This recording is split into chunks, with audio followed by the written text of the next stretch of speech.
Rodrigo Duterte further strains diplomatic ties with Washington as he warns U.S. leader not to question him on extrajudicial killings. Barack Obama has cancelled a meeting with the president of the Philippines after Rodrigo Duterte appeared to call him a son of a whore.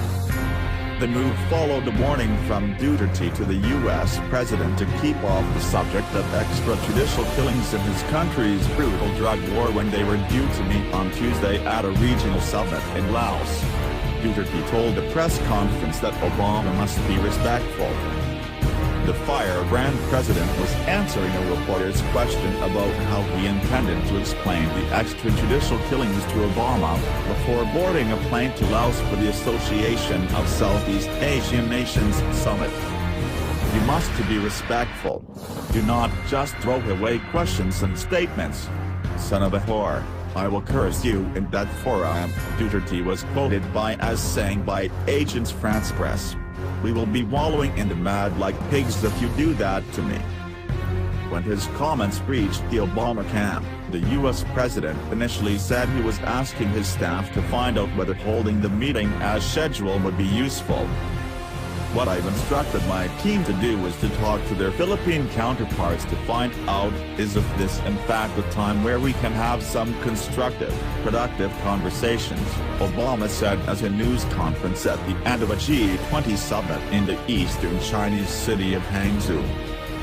Obviously the Filipino people are some of our closest friends and allies, and the Philippines is a treaty ally of ours. But I always want to make sure that if I'm having a meeting that it's actually productive and we're getting something done. But hours later the decision was made to cancel, a White House spokesman said. Instead, Obama will meet with South Korean President Park Geun-hye. Duterte has faced condemnation from human rights campaigners, diplomats and the UN for inciting a war on drugs that, according to official figures published on Sunday, has led to 2,400 deaths in just 2 months. The defiant Philippine leader has responded to critics with a string of outbursts, including labeling the U.S. ambassador to Manila a gay son of a whore, telling the Catholic Church "don't fuck with me," and accusing the UN of issuing shitting statements about his anti-drugs policies. Obama joins a long list of people whose mother's purity have been called into question by Duterte, including Pope Francis, Philippine bishops and a murdered journalist, as well as the drugs traffickers who are the main targets of his domestic law and order policies. He took office in June after winning a landslide on promises to sort out drug crime in the country, and told crowds on the day of his inauguration, "If you know of any addicts, go ahead and kill them yourself, as getting their parents to do it would be too painful." During his campaign, he said 100,000 people would die in his crackdown, with so many dead bodies dumped in Manila Bay that fish there will grow fat from feeding on them. The call has led to what critics say amounts to open season on suspected drug criminals on the streets of Manila and other major cities, with thousands killed by vigilantes and police, who invariably claim to have fired back in self-defense. In June, the UN Secretary-General, Ban Ki-moon, condemned Duterte's apparent support for extrajudicial killings, saying they were illegal and a breach of fundamental rights and freedoms. Duterte replied by calling the UN stupid and threatening to withdraw the Philippines from the supranational body. Asked about the possible consequences of his comments, he said, "What is repercussions? I don't give a shit to them." Sir, there have been concerns on extrajudicial killing, sir, and you will meet leaders. Any line of communication that we have prepared to address this issue in front of our other foreign leaders? Extrajudicial killing? Yes, human rights. To whom shall I address myself to? And who will be asking the questions? May I know? Like Obama, sir? Like Obama.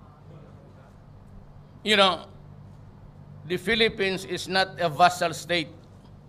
We have long ceased to be a colony of the United States.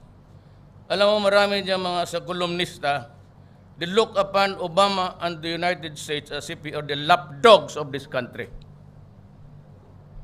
I do not respond to anybody but to the people of the Republic of the Philippines. Wala akong pakialam sa kanya. Who is he?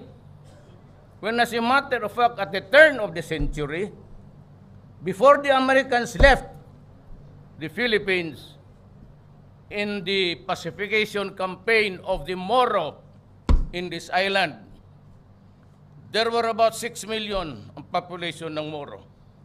How many died? 600. If you can answer that question and give the apology, I will answer him.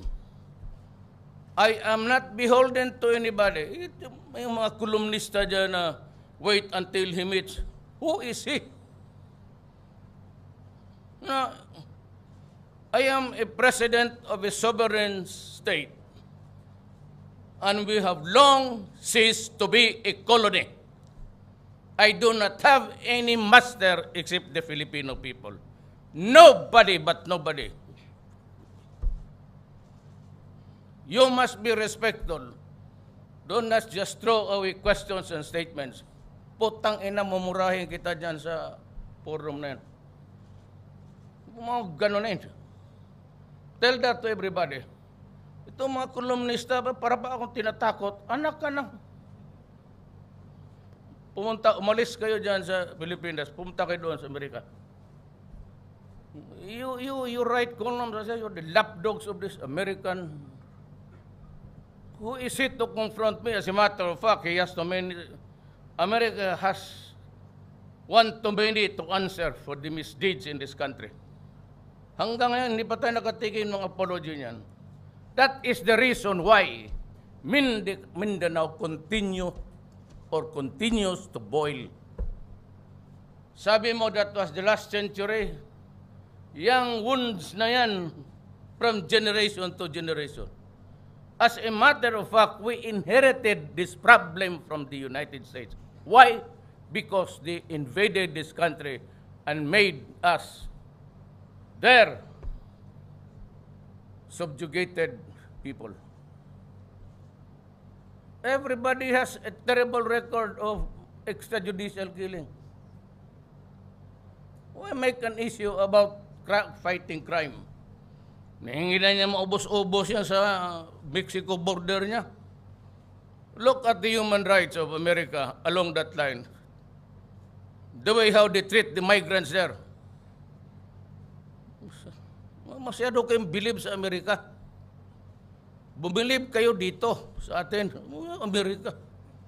Siya ang mag-explain sa akin kung bakit ganyang extrajudicial killing nila. Can he explain the 600,000 Moro massacred in this island? Do you want to see the pictures? Maybe I'll ask him. I'll make it public. We have a recorded history of that sordid period of our national life. Nobody but nobody can just... Sino ka? Yung mga American Indians mo, sa sino lang, inubos mo eh. Oh, what about the rights of those guys who died in the past? Is it because it's just the past tense, we do not answer for the present tense? You must be kidding. Stop joking yourself. Kayong mga sobra ka-believe diyang, who is you, Obama, to ask me that? I'll tell him, who are you? Tell him that. Telegraph mo ngayon. Hindi ako punta dito na pagkaulila dyan sa mga. We have long been a republic. I do not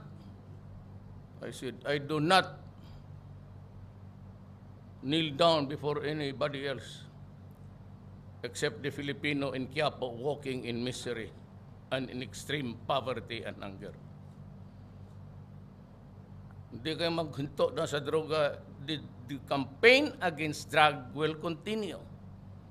Maraming mamatay dyan. Plenty will be killed until the last pusher is out of the streets. Until the drug manufacturer is killed, We will continue, and I will continue, and I don't give a shit about anybody observing my behavior.